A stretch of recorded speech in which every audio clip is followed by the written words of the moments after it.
Mel Reese will join us at 5:30 Eastern. Let's get to our friend here, Zander Krause, the host and co-host of 365. Do a great job in the morning here. What's going on, Big Sales? All good, dude. Dude, what do you make of that comment by Brandon Graham saying that we knew everything was hitting the fan and the shit was all over the place, and we knew that it was really the end for the Tampa Bay playoff game? That's when they knew everything was imploded. Shows how much Nick Sirianni is really on the hot seat right now. I mean, if Brandon Graham's saying that, Brandon Graham, one of your most, for the Eagles type of veteran there is, outspoken, loud, good, great locker room guy, and he's saying that. I mean, what do you think the other guys are saying on the team? You know what I mean? What do you think the guys who aren't so quiet are saying on the team? So not good. And I love BG. I've said I've known him well. I've talked to him off the air many times. He's great dude. But when he says that, I got to be honest, that's definitely not something to bat your eye out for sure. So let me lead you into this. Nick Sirianni, I keep getting this comment here that Nick Sirianni's record, 34-17, 2-3 in the postseason. Andy Reid, these are since 2002, 130, 93-1. He's 10-9 in the postseason in Philadelphia. Chip was even 26-21, 0-1 playoffs. Doug, Super Bowl champion, 4-2 in the playoffs, and 42-37. All that being said, Zander, do you think this Eagles job is a good job? For a coach? For a head coach? Well, there's two sides to it. I mean, if you're like a Bill Belichick, I don't know, because they do give you a good roster from the most part. Like they give you resources. They invest into your team where I think, would you take the Panthers job?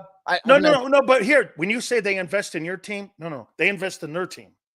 Yeah, but Nick Sirianni probably would have a 10-30 record if he was in another organization. He has a 34-17 record here in Philadelphia. Every coach who's ever been here, well, I guess besides Chip Kelly recently, has gotten another job at another spot. They've been somewhat successful. They win a lot of ball games. Andy Reid, Doug Peterson, Nick Sirianni. I can hate him all I want. I bet you when he's gone, he'll get hired somewhere.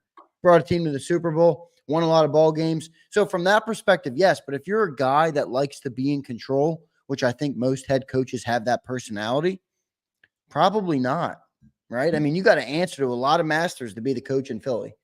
Would you really hire? Would you hire Nick Sirianni with what did I say? Say he goes 11-6. Let's just do this. He goes 12-5 and he's 46-22. And he's 3-4. They get bounced in the playoffs. He's 2-4 in the playoffs.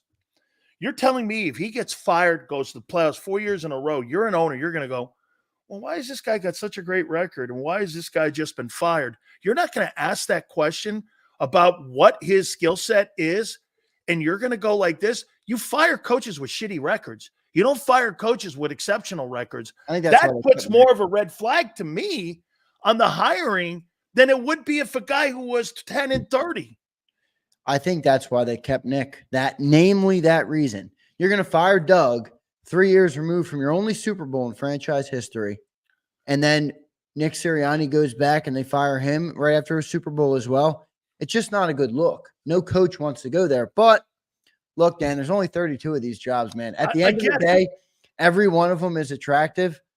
Some of them have different reasons for being attractive, but they all are attractive. And Philly is a big market, passionate fans. NFC East. NFC East, it's a big money market. So from that perspective, I still think it's a good job. But I do hear what you're saying where, if you're a coach, you start to look at those trends and you're like, Doug won a Super Bowl. He reached the pinnacle and didn't get retained. I'm basically going there to get fired eventually. What you could say about it? Well, here's where I got it from, because I got it from Dan Hurley. And I'm like, Dan Hurley looked at that Laker job and went, the UConn job's a better job than the Los Angeles Laker job with LeBron and AD, and it's LA. You're staying in store. I don't know how many of you have been to Stores, Connecticut, but Stores, Connecticut is no Santa Monica. There's no Steel Pier out there. I mean, that's not, and you go, I'm going to stay in Connecticut here, and I'm going to coach there, because it made me go, wow, look at Dan Hurley go, that job's not what it's cracked up to be. I think this job here in Philadelphia is not what it's cracked up to be. Because if you don't go along to get along, you're out the door no matter what your success is or failures. Because look, Doug wins a Super Bowl, you're fired. Nick has all these fucking great successes and postseason appearances, and he's on the hot seat to get fired. Zander, it's almost like they don't really look at the head coaching job in Philadelphia as a priority. Yeah, it's a fair point. I mean, here's what I will say though about the Nick Sirianni thing specifically. Doug is another story. I was not happy they went that way. But hasn't he done things that would make you want to fire him too, even with all the success? Who? Nick. Nick, yes. That's where I'm like, I think you have to balance that realization of like they're not just going to stick with him because he had some success if he sucks forever. But I do see what you're saying for sure. It's a tough line to draw in the sand, and I think the Eagles ownership really loves. I mean, remember, they fired Doug because they believe the front office was a bigger reason for winning the Super Bowl. So that right there is I believe is a flawed mindset, and that's the mindset they have. I still think it's a worth it job, though. Do you think that they love how they're developed? Because remember, they're developing two people in front of our eyes right now, right? Doug as a coach and Jalen as Nick, a quarterback. Nick as a Do coach. you believe that they like, and the reason they kept him is because here's a guy that works with analytics. Doug didn't really want to go down. We get to pick the assistant coaches with a little bit of him sprinkling in some stuff there, what have you, whatever that means. You know, he's not going to push back a lot, and he's going to give us the majority of the success. I don't know how many times if I get into a press conference or every time I hear Sirianni talk, there is never a comment without Howie Roseman's name being brought up and them making sure they defend that guy's reputation at every – hey, you know, Howie does it. And no one asks you about Howie. They ask you about your coaching staff. What's he got to do with it? Well, he hired him. We know this now. Maybe they're happy with the direction of the way they're developing him because that's what they envision what a coach should do. You know, you said something this morning, bro. He wasn't brought in here to be a CEO. What would he know about being a CEO? What would he know about that? He hasn't done a great job. He was hired to be a play-calling head coach. Yeah, so he's now really selling you on being a CEO. He's talking about meetings with the defense, and he talked about meeting Milton Williams. Shit. I'm like, dude, what? I don't believe Nick Sirianni is giving Milton Williams anything of value as an offensive-minded head coach.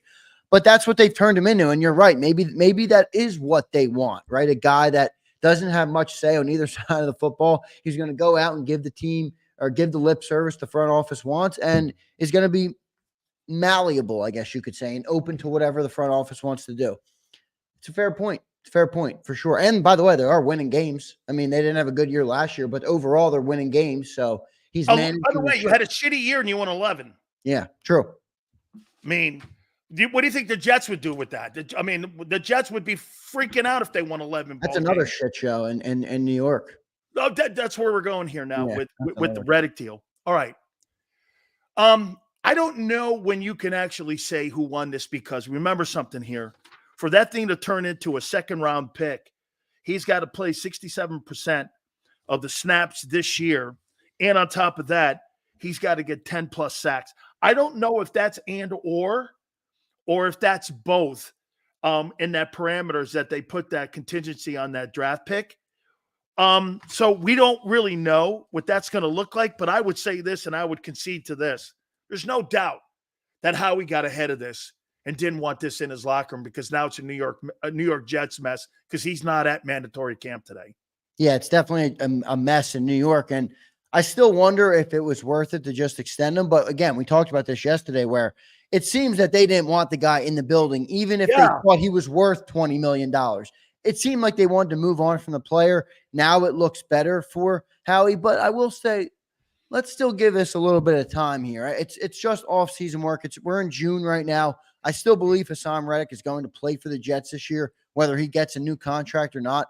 And by the way, that Jets defense is pretty damn good. And the defensive line over there is pretty damn good. Secondary's insane, Greg. Both corners are really the line, Dan. They got Quinn and Williams on that line. They got a good line over there. And you know, I think Haason will have a good year. So it'll be tough to gauge because, you know, if he puts up 15 sacks, everyone's going to be like, why'd you let that guy out the building? But there's a lot of context to the conversation. But I got to tell you, see, you're bringing two different points up, and both are right. What's this one? Okay, well, I didn't know if I wanted to address the money.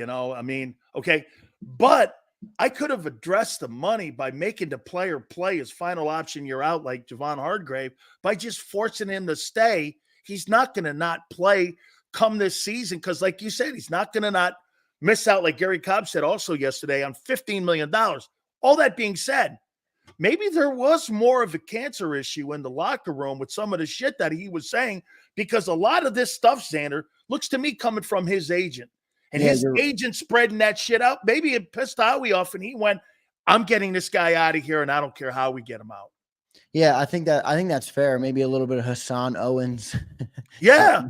going on with Haason Reddick. But no, I mean, look, I don't have a problem with most stuff like that because he produced at a high level. But I do think they brought in a new defensive scheme, or not scheme, a new defensive regime, if you will. Vic Fangio is going to be the leader of it. He doesn't strike me as a guy that's going to let Haason Reddick boss him around and tell him what to do in his defense. Vic wants a guy that's going to say, what do you want me to do, coach? I'll go do it. And that's not really Haason Reddick. He's not that type of dude. At least he had never struck me as that. So maybe he was a little bit of a diva in the locker room, a little bit of a cancer, and how he moved on from him. It only look, I'm not defining this deal on what Haason Reddick does. I'm defining this deal on what Bryce Huff does. Okay. Fair. If Haason Reddick goes and balls out, good for you, brother. I have no problem. I have a good place. I respect you. You delivered for us in Philadelphia. You were a big player on a team that went to the Super Bowl. Now, you didn't show up in the Super Bowl, but the turf and all that stuff. But you would expect him to bring you between 12 and 14 sacks this year. Right. So if he does that, good. That's great for you. Now, if Bryce Huff fails categorically in Philadelphia, now we got a problem. But if Bryce Huff can be competent or a good defensive end, you know what? Move on. Players are players, right? They come and go, and that's the nature of the business. Okay, here's another one. I want you to explain something to me. I heard you say something to John. By the way, I implore people to go watch Birds 365. I'll tell you this too. Marcus Hayes' comments are resonating more and more and more and more and more and more every week. And I think Zander bringing that comment up, and it's great because you know why? I think it's a problem, and I think it's a cancer in their locker room. That whole dynamic between Jalen Hurts and the head coach, in my opinion, will be the focal point of the 2024 season on how that dynamic works. That's the talking point this year, is that dynamic between those two men, how that goes this year. There is no doubt about it that that's part of the process here. All that being said, you said something this morning, and I can't remember if it was you or John, and you guys were like, well, Kellen's not going to bring Dak Prescott's offense into Philly for Jalen Hurts. Did you say that? I said I don't believe he's going to. I believe they hired him to be a good coordinator, and if he's a good coordinator, he's going to accentuate the talents of the guy he has. Just like you wouldn't interview me the same as you'd interview Merrill Reese later in the show. You know what I mean? Like, just from a perspective from that, that's what I believe. Now, I don't know for sure. No. But where I'm going with this is this. Okay. So you believe then he's going to tailor make an offense that's going to fit the skill set of Jalen Hurts, because RPOs were not in Dallas. They were not in Dallas. So you're already not – you think that they're going to create a brand new offense. So follow me here, Zander. So you're going to put this brand new 95% new playbook in front of this quarterback with a coordinator that's never in a million years executed that boutique offense in any National Football League preseason or regular season game, and you're going to assume that that's going to work when he's never had this game plan executed in any way whatsoever, because he's not giving Herbert's offense. He's not giving Dak's offense. This is going to be, as you said, Jalen Hurts' offense. What gives you the positive? By the way, I'm not leaning either way. I'm asking, what gives you the room where you go, oh, he's going to have a great year this year because he's going to create a brand new offense for him? Well, to be fair, I mean, Shane Steichen didn't come in with a proven offense either. Now, he was running Nick Sirianni's offense, actually, is what Shane Steichen was doing. But they were going to his skill set of running the ball. Yeah. There you go. Prince just said it. Shane did it before Jalen. Yeah. What's your contrary point though? Like, do you think Kellen is going to come in and just apply the same offense he did with Dak? Is No, that I what think you he's think the going to be a alternative better. is? I think they like the 23 offense, and they're going to make it more so with a better play caller. Because the number one thing that they had a problem with, and everyone's been saying, the situational play calling in the game with Nick's offense, they didn't like the Bubble way screens Brian and just Johnson, dumb play calls, right? dumb play calls, dumb situational. I think they're going to do a little more screening with Barkley. I think there's going to be a check down list down here. That's going to be a part of it. But other than that, I think you're going to hope that Kellen Moore helps him in his fundamentals with the new quarterback coach on getting back in a 7-step under center and better routes, more motion. But I think you're going to see the same shit that you saw in 23 with more quality coaches. And I think is that okay though? What's the problem with that? My point is offense last year. So if he's you never called that for him. No, he never has. But if he's a good offensive coordinator, he should be able to do it at a somewhat better level than Brian Johnson was able to do it. Okay. So I think I'm optimistic from that perspective. Okay. On it. But I think Kellen Moore is where he's really going to help Jalen Hurts is at the things that Jalen Hurts is not so great at. Maybe I don't want him to do it too much. I don't want him to make Jalen Hurts not Jalen Hurts anymore. But even just some of the underneath stuff. Son, I don't need a home run every day. It was it Jeff Kerr or I think it was Farzetta this morning who said the single works too. Singles are good. I'll take a single every once in a while. I don't need a home run or a triple every time or a grand slam. Take the single. I think Kellen's going to force him to do that. Like even Dallas Goedert. I don't know if you heard Dallas Goedert when Dallas Goedert spoke. He said quicker throws to the tight ends are happening. Jalen didn't do that much last year. Dallas Goedert's a top 5 tight end in the league. So they say. He's a top 5 talent. He's not utilized like a top 5 tight end. Now, I hope they use him like that this year. But I also I don't want them to pull, as like I said, I don't want them to pull him out of being Hurts. And that's the fear, because that's Brock Purdy style, where you drop and get rid of the ball immediately every play. Get it to your playmakers. That's not really Jalen Hurts. What's that tell you a little bit about quicker throws to the tight end? You know what that is? Quicker throws to the tight end? That's non-progressive reading. That's telling them where to throw the ball. That's more of a college direction. See, in college, Zander, there's also probably a level of quicker instinct to it too, where you need to read a defense quick. I mean, the defense, if that's the case where they're just going, that's a pre-snap play then. True. It's a pre-snap play because if they're going up to that line and saying, okay, we're going to get, eventually the defense is going to scheme that out, or they're going to put a look in there that makes you think you can do it, and then they're going to pick the ball off. So or jam them. Exactly. So Hurts is going to have to, this is one of the biggest things with Jalen, right? Like he needs to take that step forward in being able to read defenses. It's a hard thing to do. Brady struggled with it for a long time. Every quarterback struggles with it to some extent. Some pick it up quicker than others, but Jalen's at a point now where Jason Kelsey's going, it's on him. And he's going to have to do it quickly and do it efficiently so that he can make this offense hum. But overall, I think do you think Kellen Moore is an improved offense? Yeah, you do, right? Compared to Brian Johnson. Yeah. Now the question is how good, right? How improved? No, the question for me is going to be how much will the quarterback retain? And how much will the quarterback be able to process the information? Because, again, I've told you this. One of the things that makes great quarterbacks, it's not the arm. It's the feet. How fast you get back in your 7, and do you process the information in front of you, and how fast do you process it? We've seen quarterbacks with lesser arms be exceptionally successful. Peyton Manning doesn't have a gargantuan arm, dude. But what he did do, he knew where to throw the ball. He knew pre-snap reads. He knew progression tree. Yeah. He was a savant in all that shit. I don't believe Jalen is. I think they've rushed the kid. And again, do I think Jalen will be a better reader of defenses 3 years from now? I do. Yeah, right. I do. But to sit there and go like last year was would you not agree? Last year was the first time without the run game involving him on a game day basis of 17, 18 carries like they had him in 22. Okay, do you agree that was the first year they were asking him to read defenses, and that's why the turnovers and the blitzes picked up in volume? Absolutely. That's 100% true.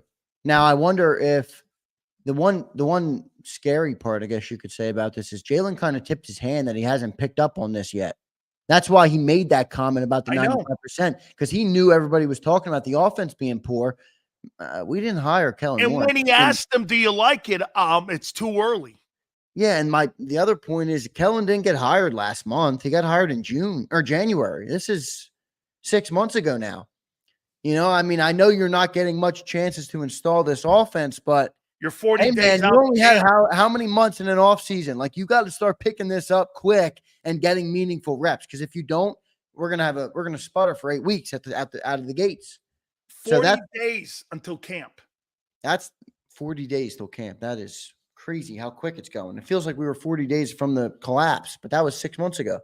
40 days to camp, and you got a quarterback going. I don't know if I like the offense, and I'm a little bit when it comes to picking up what's going on here. See, I happen to disagree a little bit with some of the things that John says about the pajama stuff, because in pass rush drills, just like Gary Cobb said, hey, bro, I don't need pads in a pass rush drill. I'm going the same strength and same way. That's even why Detroit got penalized and lost their final mandatory day, because they were going too physical. Well, here's where it does change. When that offensive line's on the field. Yeah, no, when the run game is installed, that's when it changes. And offensive line in general. I mean, yeah, that but offensive 7-on-7, you're going to get the same look whether it's in passing or not. The install of the runs in training camp is what makes it the physical part. Yeah, so we'll see. I mean, we'll see how it all shapes up, but you are right. I mean, there's no doubt about it. From a passing perspective, the offense is way behind. That's why Hurts made the comments. I believe it is. He's an intentional guy. He doesn't give much to the media, and he comes out. By the way, he wasn't even asked that question. He offered it. Yeah, exactly. He went to that from the question and was like, okay, he wanted to get this out there. It was actually a John McMullen or a Martin Frank question. Yeah, I believe. And yeah, so, you know. And I would think it was Frank that went like no, this. it was not. It was John McMullen. Martin Frank asked the question about Sirianni. That's who Martin Frank. Oh yeah, but what? Who made the comment? 95% of the offense is new. Somebody barked that out. Yeah, there's Ruben Frank, I believe. From I think it was Ruben too. All right, you know, as we like here at JAKIB Sports, you and I know that other people like to take our content and create, which is okay because I listen to other things too.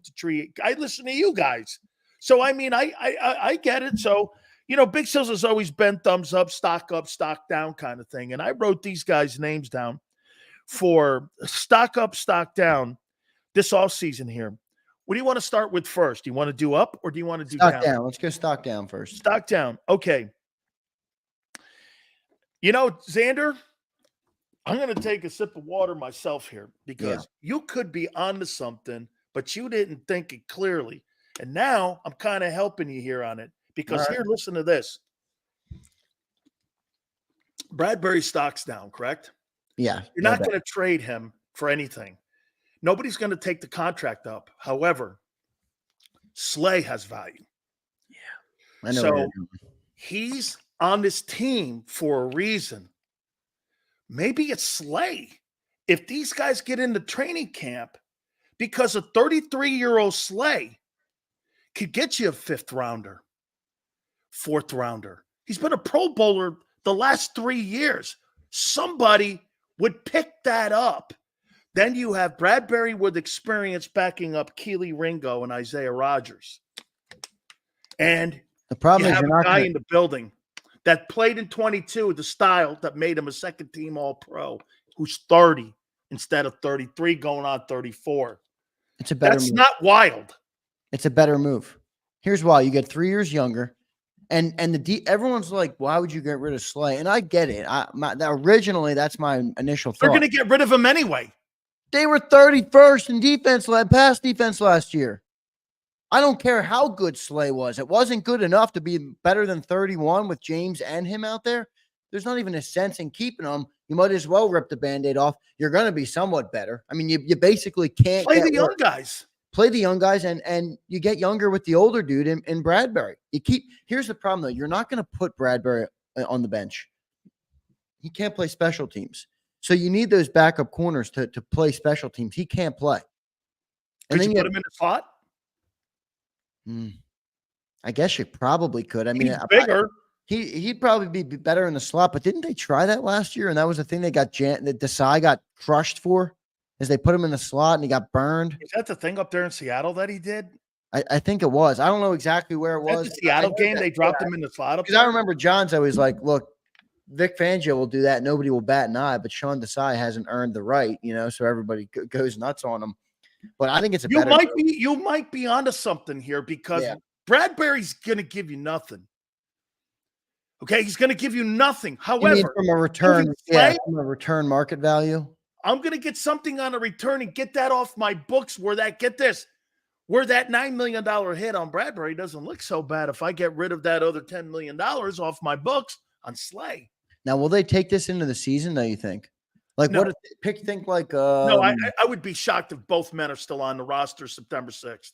Oh, I would be shocked. But I will say, think like a Robert Quinn, like mid-year 4th rounder for Darius Slay. It would be almost impossible to turn that down. It's like the Bears. Like, why would the Bears turn down? No, we gave him a 4th for Robert Quinn. It was one of Howie's only bad moves that year, 22, when we went to the Super Bowl. And I never killed him for it because it was a swing I liked. Yeah, Howie's going to swing, you're going to miss. He had 15 sacks the year before. Those are moves where you go like this. Okay, well, he had nothing in the tank. He took a swing. Yeah, and it was on a football team, by the way, that needed a little bit extra in the pass rush. And Howie, I don't mind that kind of shit. I really don't.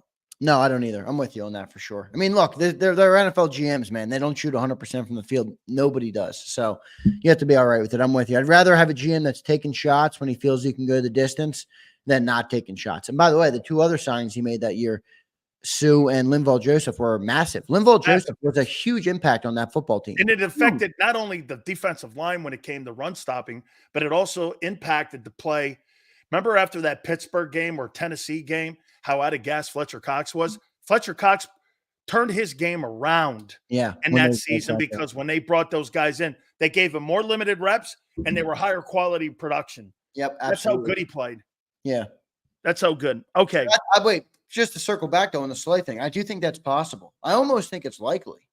Because Howie's a guy, remember, Howie's a guy that counts everything. Howie wants the most value for what he has. That's why he's holding on to Bradbury right now. Everyone's like, why didn't they just cut him? Howie's holding out because he thinks he can get a 5th or a 6th or a conditional 7th in the future. If he can get a 4th for Slay at the end of the year, I don't think I really like what you did. You're following the breadcrumbs now. You're starting to follow the breadcrumbs a little Here's bit. the problem. If the Eagles are looking damn good heading into that trade deadline, they're going to move him. See, or it's the opposite. Keep him? If you're looking damn good, you're not going to deplete your team at that point when you have rhythm and continuity and you want to make a run for the Super Bowl. You're not going to move Slay. Now, if you suck, which obviously there's going to be a whole litany of other problems at that time, then I think it's a no-brainer. So it's almost like if you want that to happen, you're basically going to assume the team is going to not be reaching expectations. Don't you think Slay's market value is down? How about this? I'll rephrase that. Don't you think the Eagles are he's less valuable as a stock to the Eagles today than he was, say, a year ago? Slay? Yeah. Definitely. He's 33. That's like, okay. Yeah, that's old for an NFL part of it. Yeah. Production, money. This is college where I could slug another kid in who I got there from Tuscaloosa. You know what I'm saying? That's you've got that all plays into it. Let's go to another guy. You think Gainwell's value's down? Gainwell, maybe yes, because they drafted his replacement basically in Will Shipley. I'm not sure what Will Shipley will be, but doesn't matter. I'm not a Kenny Gainwell guy. I don't know why some people gravitate toward him. He didn't do much. Now we don't use him right. To be fair to him, he's more of a versatile back. He was a wide receiver at Memphis, so we don't use him like that at all. But I would say yes, stock down because it looks like they replaced him. So, man, what the fuck are these people in the chat saying? Sill's dead. Come on, man. I'm gonna block you guys. That's some dumb stuff. I try not to block anybody in the chat, but if you do that dumb crap, there's no reason to keep you in here. They're adding nothing to the show. I don't get. It's like the guy's been wasting his life just writing his stuff here. Anyway, let's go to another guy here, my friend. Nakobe Dean, stock up or down? Down. I can't listen to another reporter tell me how Nakobe Dean is penciled in at the number 1 because the organization likes him. Dude, I don't care. He I hasn't thought you been were on going the to come in field. glued this morning. He hasn't been on the field. I'm like, how much longer is he just given the top spot? It's ridiculous. I've never seen anything like it. He's not, by the way, he's not even like a first-round pick. He's a third-round pick. Like, I've never seen a third-round pick not have to earn their way on the field. If Devin White and Zach Bond are playing good, play Devin White and Zach Bond. Nakobe Dean better get on the field. I mean, I can't hear this anymore. And then also hear practice is out. Nakobe Dean's watching from the sideline. Like, how many more times am I going to hear that? Now, granted, the linebacker room sucks. Like, it's not like we're talking about him starting over, caliber guys here. Yeah, yeah. I mean, there's crappy guys behind him, so it's unfortunate. But Josh Sweat, stock up or down?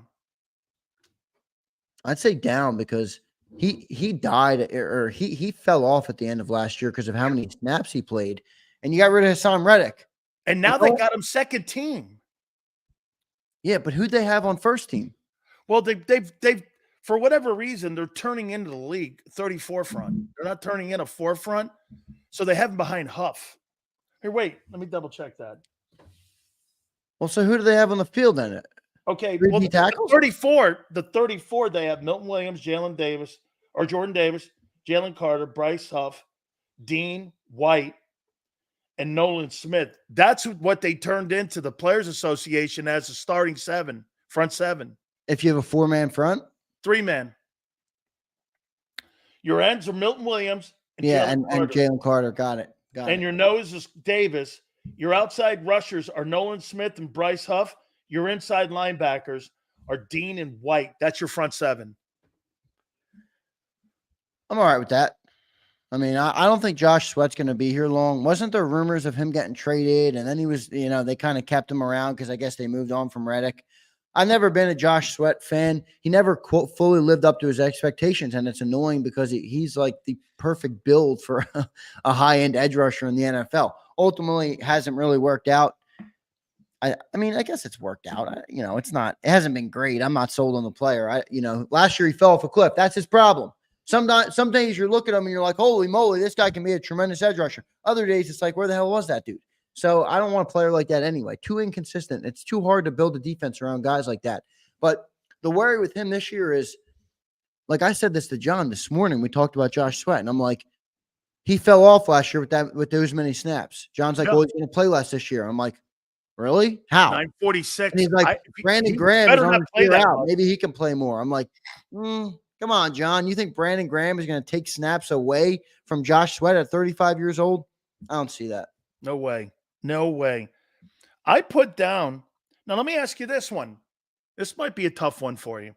Do you think Hurts' stock is up or down today? From last year? Yeah. I would say it's trending at 0% up or down. Things trending right on the line. I mean, I need to see this. I don't want to overreact to an off-season stuff. I really don't. But well, I'm not reacting to off-season. I'm reacting to what I saw in his last moments. You're only as good as the last games you played. And there were 2.5 months, and then this fiasco in training camp with the language and not liking the dude. I don't get a feeling he likes what's going on. No, I don't either. I'll tell you what, he's not positive about anything. Do you feel like he's a little bit more checked out now? Remember, he got that bag of money. To tail his old. I don't think the money's affecting it. I think the lack of consistency in the organization's affecting him. Yeah, but I'm getting a little bit more of a fuck it type of mentality from him. I don't know if it's true. Fuck it up, do what they'll say. But not even that. Just basically like, yeah, it's 95% new. I'm learning. Like, I don't know if I'll like it. We'll see. Like it used to be, Jalen was intense, football, blah, blah, blah, this. I want to work with my guys, all this. You think he wants to be here? I'm going to go do non-football stuff. Like, okay. Think he wants to be here? I think he wants to make the paycheck. I think he's happy making the paycheck. I don't think he loves Philadelphia like most people think he does. He's a Southern boy, dude. Southern guys don't like Northeast. I mean, that Yeah, you have no. to go down to Houston. Hey, everyone up here hate their life. I'm looking at my wife and I told her, I go, it's not, it's the weather. Yeah, I kind of agree with He'd rather JM. be playing at some place like New Orleans. JM says, bro isn't concerned with football. I agree a little bit. I mean, and remember, Dan, we're also talking about the season last year and how it ended and how he looked in the sideline in that Tampa Bay Bucks game. Add that to the mentality thing. Like, guy's paid. He's not going anywhere. They're not moving on from $100 million cap hit. All right, my coordinator's going to suck again. Yeah, but why can't it just be as simple as this? I fucking hate the head coach they have in here. I like everything else. I like all my teammates. I fucking hate him. Why can't people say that? Yeah, but Dan, you're the starting quarterback of an NFL franchise. Okay. I don't care what you think of the head coach. When you're asked in the media, Brady, what you think, he wasn't asked. He was given a wiffle ball teed up on a platter for him to smash out of the park. he sure And was. He balked at it twice. You're the leader of this organization. I don't care what you feel about him. You should back him in that moment, even if behind the scenes you hate him. And I thought that was a failed attempt by him, and everybody's making a big deal about it. And I don't want to make too much of his comments. These guys aren't under oath up there, but I didn't like it. I don't like it. I'm not a Nick Sirianni guy. But you're the quarterback, man. If you want this thing to work, you need to at least put up a show of, yes, me and our head coach, we're doing what we can to make this thing work. He basically went the other way. Big problem, right. I would say. Nolan Smith, stock up or down? Neutral. Damn. You're really going to walk a fence on two dudes on me here? Pick a side, dude. How could it go down? Do you think his stock? So you think his stock is not very valuable? From when to when? Stock up from when to when? From a year ago to now. Year ago before last season, down. Down. But I mean, if you're talking about the end of last year, it's even. Let's see what he does in year 2. Look, I do, and you know this. You can't judge a guy on 1 year. You can't. You well, just you do. Can't. What do you mean? Hurts? No, I'm talking about 1 year as a rookie. Okay. I'm not judging Hurts on 1 year. Okay. Hurts has a body of work. Oh, he does? Dan, judge Brandon Graham on his first year of his career. Judge Fletcher Cox on the first year of his career. First 4. Judge any player. Judge AJ Brown on the first year of his career. It's not a full way to gauge a player. Do I think from his draft time the stock is down? Yes. Do I think that's an indictment on who he could end up being in the NFL? No, I don't. I don't think it's enough. Okay. I'll ask you a fair question then. Here, just check this out. So if you put Nolan Smith on the open market, what do you think you'd get back in return for a draft pick? That's all I'll need to know. What round would you get? What round would you get right now for Nolan Smith? That's a little bit of an unfair question as well, because as you know, if I put Milton Williams on the market, I'm going to get a 3, 2, or 1. No, you're not. Oh yeah. You're going to get a 3. Not lowered his value as a player. You're going to get a 3, but come on, Dan, you know this. Last year, he was the 3rd-ranked guy by PFF as the most productive DT in the league. How many players in the NFL right now can you trade a first-round pick for? There's not that many. That's not a fair way to judge somebody. Oh, okay. It's not. So what do you think you get for Devontae? Devontae, you get a first-round pick. AJ Brown, you get for Mulata? Definitely first-round pick. Hey, you don't trade offensive tackles like that. How about Landon Dickerson? He was a 2nd. Yeah, he was a high 2nd, but he was a 2nd. That's right. Yeah, you'd get a first. How about Cam? You think Cam would be in that first round now? You could argue late first. All right, I see where you're going. They got players on. No, you're not getting a first-round pick for Nolan Smith. You might go 4. Early day 3 is what I was going to say. So that'd be 4. Yeah. Wait, let's go to Prince. We missed a super chat. I'm going to get it. I think they're frustrated. That's why you are hearing things now. They probably can't openly discuss it and are being discreet with their comments. Fair point. Yep. You guys don't know this, but I mean, I know you guys probably don't always believe Sills, but boy, that the PR department of the Philadelphia Eagles is intense. They call us often about this show specifically. So I wouldn't be surprised if the minute one of those guys says something out of line, you know, that PR department is clamoring on them. So maybe you're all right. Maybe it's a little bit of the dam is breaking and the guys are trying to put out little, you know, spigots of it. Maybe, but let me just say this. There's 2 things Big Sills hates. When I get a text from Zander at 3:30 in the morning and I get a call from Big Joe at 5:30 at night, my time. Hey, what are you doing? Big Sills doesn't like, hey, Joe, I love you, but I don't really like seeing you call me. All right. So we got that down. Let's do a couple of these before we take a time out here. Stock up. Keely Ringo, right? Oh, absolutely. He'd be my biggest stock up. And I missed it when I said which one was on Birds 365. I think he's the best one of the young guys. I really do. Now, we haven't seen it yet. And that's my projection. That's my opinion. That I don't have anything to prove that other than what I believe the player is going to be. But this is a guy who dominated the SEC when he played in the SEC. Teams actively avoided throwing to Keely Ringo. And when he did, he made them pay. He comes out of college probably a little bit prematurely. Now he did. I respect it. Maybe you don't know why a guy declares for the NFL. He needs to make money, whatever it was. NIL wasn't a thing 2 years ago, really, or it was just starting. He's 21 drafted. He's now 22 years old. And A.J. Brown, the guy who's playing against him in practice every day, said to John McMullen off the record, that kid is going to be a stud.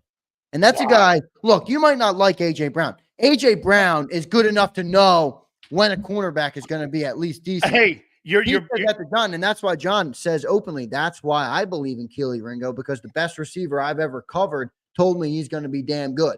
So I will tell you one more time about my dealings with. Let's go. A.J. Brown's my favorite debate with you, Big Sills. He's a really good football player. Who just likes to hear himself talk too much. That's all.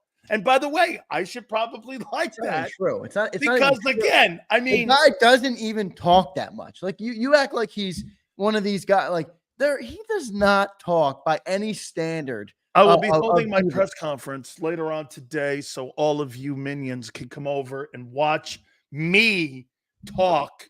Oh, and by the way, make sure you get all my targets to me and not him. Oh, he got a brand new deal? I've had 3,000 yards. He's not wrong. That's an assumption.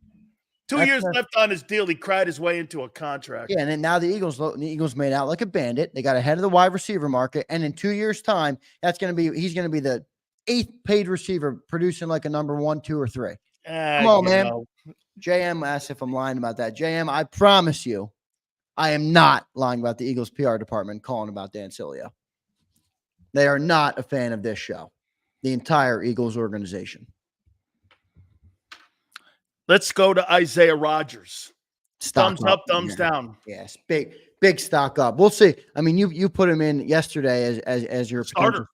Starting cornerback. I do wonder the business of the NFL getting in the way of him, and we talked about this yesterday.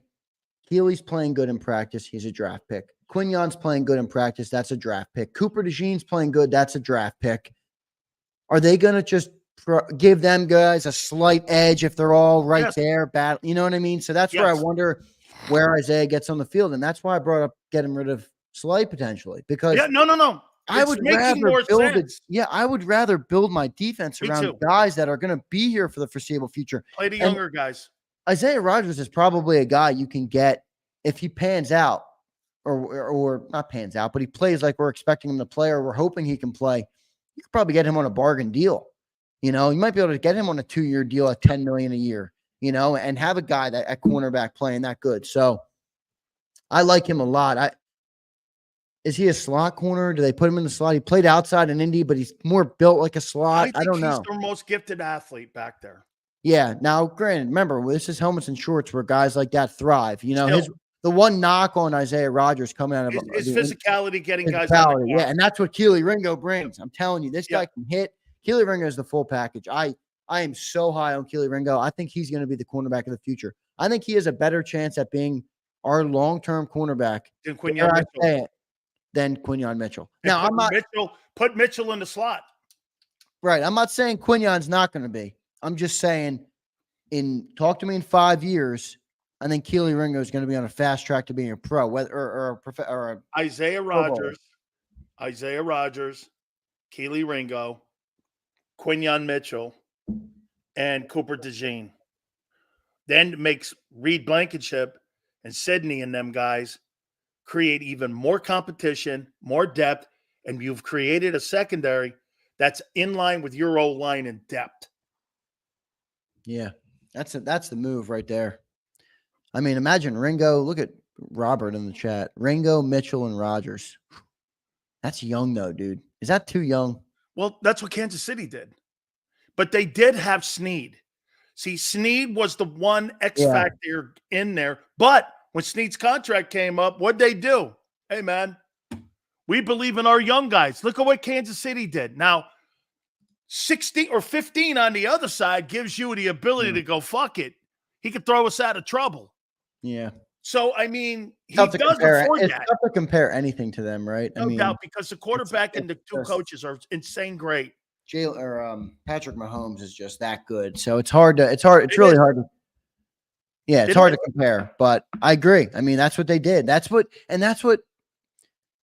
most teams that win consistently for a long time do. Remember, Bill Belichick used to do it too. Get rid of his guys when when he didn't want to give them the money. Flex it.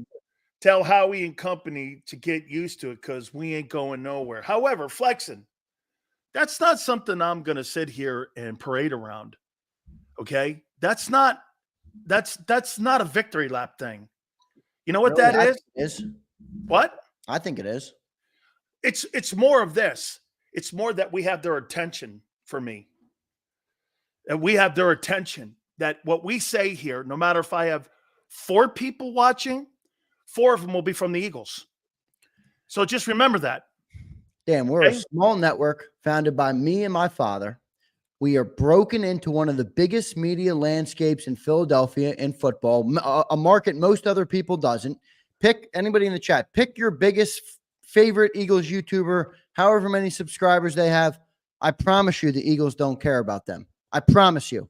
The Eagles care what we're saying on this show. They care what we're saying on this network. I haven't heard it only from Dan. Believe me, I hear it from the source itself. So I'm proud of how far we've come on this network, on this show, and what we've been able to do in Philadelphia. It's an honor. It is a badge. It is something to wear. They're listening to this show. They don't have to listen to this show. They are. And I think that's a big thing. And I'm proud of that. I'm proud of what we've built. I'm proud of the work you and I have put into the show. Sweat and tears. There you go. I mean, I'm never going to back down or shy away from that. I really am. I'm seriously proud of what we've been able to accomplish in 2.5, 3 years. And I think it's only getting bigger and it's getting scarier for the Eagles because I'm not going to the show and hearing viewpoints that aren't canned. Curious, is Jody still with the program? Listen, always remember Jody's gone, guys. Yeah, Jody's gone. Just remember something, guys. Yeah. Every company, every business, every network, no matter who it is, this is one of the biggest transitional things and situations, just like football. But guys move on. Guys do other things. By the way, I've never heard the Krauses do this in a million years, ever bad talk a guy walking out the building, no matter who he is, no matter what bullshit they do. I have never heard that from them. They don't talk to me like that. They talk to me about Dan Sileo matters, just so you know. And guys, we have to say this to you too, not to give you guys reach arounds here, but this thing is nowhere without you guys because they care that you react to what we say. It's not just what we're saying. It's that these guys are listening. So, and I always say it, Dan, you can go all around Eagles YouTube and it's big. There's a lot of Eagles YouTubers around nowadays. There's a lot of media outlets that are now coming on. There's all sorts of stuff on YouTube covering the Philadelphia Eagles. Our viewers, our chatters, the people that are constantly viewing our channel, are by far the best on YouTube. I mean, I go and read some of these other chats. I'm like, this is dumb. I wouldn't want to be in this chat. These guys make content for themselves in the chat. They're so good. They're knowledgeable. They bring good points. I love them. I really do. No, they hate me. I don't care if they hate me. I mean, yeah, I'm a big fan of everybody. Brian, we appreciate you flexing. They're the man. So I love them all, man. They make our network grow and they make us who we are. So it really is appreciated. It goes a long way. Zach Bond, stock up or down? Stock up, got to be, right. I mean, I think he's going to be the guy who's right now in front of the Kobe Dean. Huh? Who is he? Who is he? Like, he was in New Orleans. Did he play a lot? I mean, he's been in the league 4 years. Is now and remember this, was it because the offense struggled so much that the entire defense looked so good that we're overestimating what we saw on defense a little bit in pajamas and all? Was it just that they were stumbling around going through the learning curve of a very high octane offense? Because I would tell you this, the playbook for the offense, Zander, and a pro is this. Here's the playbook for a defense. It's half of that. So those guys have a lot to retain over there. Yeah. So is it credit to Zach Bond, or is it an indictment on the linebackers on the Eagles roster that a guy is showing up at camp and you're like, who is he though? You know, I don't want to get too caught up in names and stuff. If he can play, but yeah, you're right. I mean, the Eagles have no linebackers and they've shown they're not going to invest in the position. And now we're looking at Zach Bond, and we're all hopeful that he can be a guy. Hopefully he can be a guy, because I'm not sold on the Kobe Dean being a guy. Are you? No. Yeah, I know you're not. I never have been, but they drafted an injured player. Let's do two quick ones. How about Mekhi Becton? Wait, we missed the super chat, brother. Wait. Oh, we did? Okay. Mekhi Becton stock up, though. M. Reyes, he's chirping us. When we're 12-0, will you blame Hurts or Howie? How about this? When you're 19 or when you're 20-0, why in the world do you go 12-0? What are you, playing college football and going for the national championship? Dude, it's a 17-game regular season. If you're fortunate enough to only play 3 postseason games, that's 20-0. I know I'm not great in math or English or can read. Let me answer M. Reyes too. Here. I'll be pumped, M. Reyes. By the way, I'm a fan like you. I'm critical because I'm on here with Sills, and it's basically impossible to not be critical. When he's shoving his talking points. Are you saying I'm leading the witness? I am, exactly. But listen, it ain't how you start, it's how you finish. We were 10-1 last year. I could have said, if you told me before the season you're going to be 10-1, I'd be like, great, we're going to potentially go back to the Super Bowl. Well, we collapsed. So I don't care about 12-0. I don't, and neither should you. We should care about, what are we when the confetti falls in February? Where are we in that scale? And that's what I'm viewing this season as. And that's what the learning lesson is from last year. I don't care how good you are. I don't care what time. You need to perform when you need to perform. Actually, Dan, I wouldn't even have cared about the collapse last year at all if the team showed up and played in Tampa. If they had won, I don't even want to say if they won. Great call. If you showed up. Yep. They didn't even show up. Nope. They didn't even care. Nope. Brandon Graham told you they didn't care. Jalen was shaking. It was nothing over there on the sideline. Not a leader. Didn't care. Didn't show any sort of will to win. That's what pissed me off. Is when you get to the playoffs and it's put up or shut up, win or go home, and you don't care. You don't show up. That's when I'm pissed. I don't even care if you go 6-1 down the stretch and you win the playoff game, because hey, now it's time to win. But they didn't do that at all. So it matters at the end of the year. So that's what I care about. Okay. I'll ask you one last one here. Got a coach 34-17, 2-3 in the postseasons, won an NFC championship, 3 straight playoff wins. Is his stock up or down? Knicks? Yeah. Wait a minute. Sills? How's it down? He's one of the most successful coaches in Eagle history. It's down because he's losing. Has he lost the locker room? I can't say for sure, but it's certain. I mean, from an outsider's perspective, if somebody said he did, it would be hard to argue the other way. And that's scary. Right? So has he lost the locker room? Yes or no? I'm going to say no. Oh.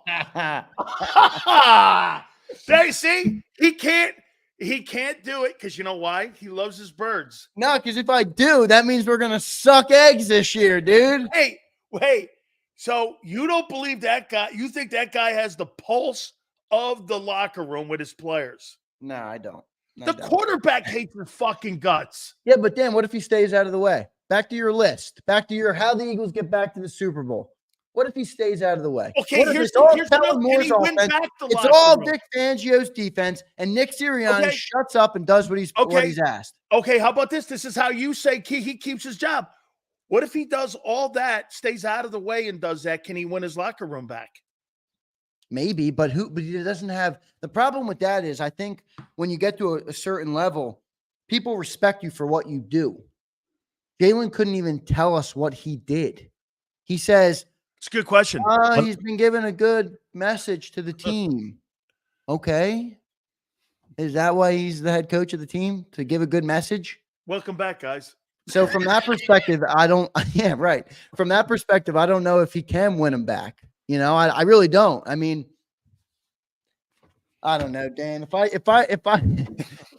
I join you on this island, which I got to be honest, you're convincing me. If I join you on that island, then we're gonna have a bad year. All of a sudden, Angelo Cataldi. I think. By the way, you opened up your show with the right angle, dude. That's a bigger story because you still have a cancerous problem. I won't say him, but you got a cancerous problem that you didn't eradicate out of that building and locker room from a year ago. Now, here's the only other explanation. Here's the only other explanation, and you've already said it on this segment. Maybe that's what the Eagles are good with. Yes. No. They're grooming him to look like this. Maybe they're perfectly fine with him being this CEO coach, and he'll say what Howie and Jeff want him to say at the pressers, and he'll butter everybody up and do all those things. Not my style of coach, but unfortunately, I don't own the Philadelphia Eagles. And if I did, we'd probably piss off a lot of people with the way we did it, just like we have here at JAKIB. Can I do one more thing with you? Absolutely. I got nowhere to be today. So okay, I'm going to give you my top 10 NFC teams. All right, this will be good. I'll do this with you. Okay, rosters. Rosters, because June 11th, we won't know until it's validated. Yeah. All right. So rosters. Okay, let's do this. Number 10, dude. I like that Arizona team. I think they got a ton of picks. I think that, you've got some players on that team. I heard that kid Harrison is everything is advertised. And quite frankly, too, the NFC's not deep. So this is why I went Arizona, because who would you put in there instead? Minnesota? Maybe? See, I haven't done my list yet, so it's hard for me to work backwards on it because I have to see who I would eliminate. But I don't want to jump it because where do you have the Falcons? 7. Okay, so I just wanted to make sure they were in your top 10. You have the Bears in your top 10? I debated on Arizona or the Bears. You have the Saints in your top 10? Yes, 9. You have the Seahawks in your top 10? 6. Bucks? 8. Okay, so you're about where I am. So I got the Rams top 5.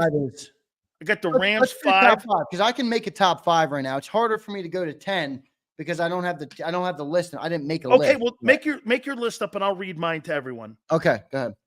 I got number 1. I got best rosters in the NFC. I got the 49ers. I've got number 2, Detroit. Number 3, Green Bay. Oh, come on. Number 4, Philly. Number 5, the Rams. Number 6, Seattle. Number 7, Atlanta. Number 8, the Bucks. Number 9, New Orleans. And number 10, either Arizona or Chicago or Minnesota, you could talk me into any one of those three. But at the end of the day, when you look at it, I mean, Chicago, Minnesota, Arizona, not great rosters, but the NFC's not loaded. New Orleans has got a pretty good roster. Minnesota, right? Aren't they? They're not as bad as I think you have No, them. I just think it's the quarterback that I want to see Yeah, with me too. McCarthy. I'm not sold on the guy they drafted either. I didn't love him.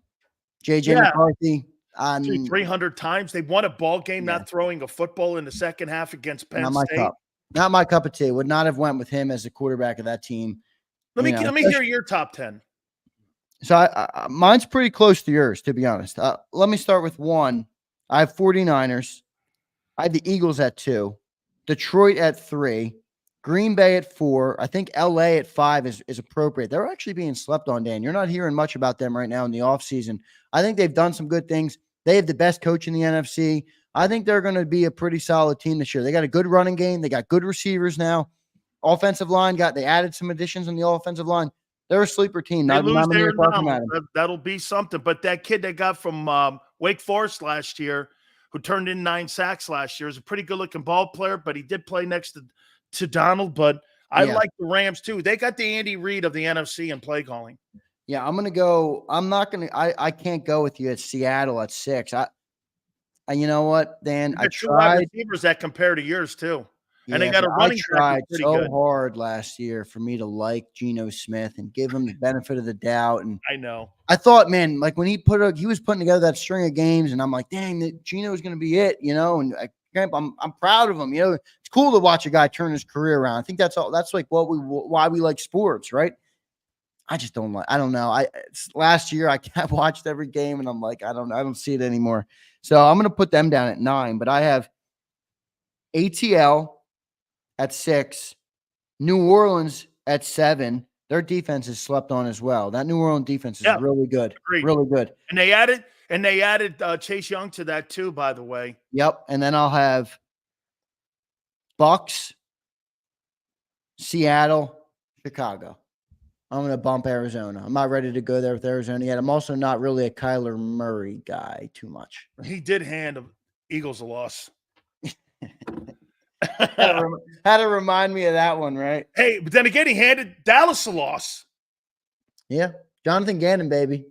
Jonathan Gannon. Hey, the two coaches. Hey, can we ask the fans a question? The people in the chat. Do you guys still hate Jonathan Gannon? Like, everybody hated him when we lost. It's easy to hate him when you lose a Super Bowl. We had one of the best passing defenses in the league that year. We had 70 sacks that year. We went to a Super Bowl that year. Now, granted, we lost the Super Bowl and everyone's blaming him. Number 1 in pass defense that year? Bro, we lost to Patrick Mahomes. Like, there's not a coordinator out there who can stop that guy. Hey, would you guys play number 1 or number 2 in pass defense? Yes, 1. I believe we were number 1. I thought you were number 1. You went from number 1 to 31st. See, they all still hate him. Everybody still hates him. They hate him. You know what? They hate it because he was house hunting during the Super Bowl. And when you saw the house he got, the $10 million home in Scottsdale, I've been to Scottsdale when my kid was going to college, and you're like, holy shit, this guy bought a mansion on Eagle money. So, yeah, Zander and all of you guys, all you season ticket holders, you bought Jonathan Gannon his brand new house out in Arizona in Scottsdale during the Super Bowl. I don't like the shtick he put on. Like, it felt so fake to me after the fact. Remember when there was rumors of him leaving, and then he's coming back, and he's like, I'm not going anywhere, and he's chanting from his G-Wagon, going, we're going to cut these guys. I'm like, all right, it was cool in the moment. Then you leave, and it's like, all right, was that all fake? It was all fake. So. But hey, look, he had a good defense here in Philly. He really did. Got to give the guy credit. He had good defense here in Philly. So, but I think it's funny. One last question: do you think? Okay, so the Eagles have to have the number 1 ranked offense in the National Football League this year, correct? They can't be 8th. I don't think they need to be number 1. They got to be top 5. You're paying $180 million for this thing. Yeah, you need to be top 5. Top 5. Why do they need to be 1? Brian Johnson was top 8. Yeah, why do they need to be 1 though? If they're 2, you're going to declare it a fail. Yeah, I like Zander's attitude, so I'm going to go onto a car lot and go, hey, give me the 3rd best Jag. No, that's not the philosophy. Give me the 4th best Jag. I'm good with it. No, if I have a new car and one of them has every option and one of them is missing one option, but I'm getting a way better deal and it gets the job done, I'll do it. I think they can get the job done with the top 5 offense. Hey, is this the most expensive Bugatti you got on the lot? Yeah, he goes. Oh, Sean Mims, that's correct. He corrected you. That's right. Murray was out that game. That was Josh Dobbs, Tennessee grad. Josh Dobbs and the greatness of Jonathan Gannon won that. Yeah. Hey, did Josh Dobbs win that game? And also, did he win a game in Cleveland when he beat? Or no, that was the kid from. Josh Dobbs has been kind of a journeyman. He's like winning some games all over the place. That's some kid from Temple, I think. I think that's the kid from Temple that won that. Zander, absolutely great stuff. Merrill Reese will join us at 5:30. Where are we, by the way, in the like list right now? Let me check it out. 135. So pretty good stuff so far by the people in the chat. It was pretty good. They always give us good stuff. So we absolutely. Thank you guys are fantastic. We appreciate it. Please hit the like. And also, don't forget, join. You can watch Farzi in the morning. They kick off our broadcast here on JAKIB. And then, of course, really a great show. Probably the best morning show that you can watch. Hey, I love Anthony, but this guy right here with that show, those guys, if you think it's a downtime, go over there to that thing, and I'll show you a downtime. All right, enough glazing. Watch our guy here with John McMullen. I like John McMullen too. Sileo's crazy. That's not it. He did chirp at you today. I loved it. I loved it too, man. You tell John all good, man. He's a really great reporter for us. We're proud to have him here. Zander, great stuff. Appreciate it. Keep it here on the National Football Show. If you missed any of today's show on the JAKIB Media channel, listen to the podcast on your way home. Available on YouTube, Apple, and Spotify.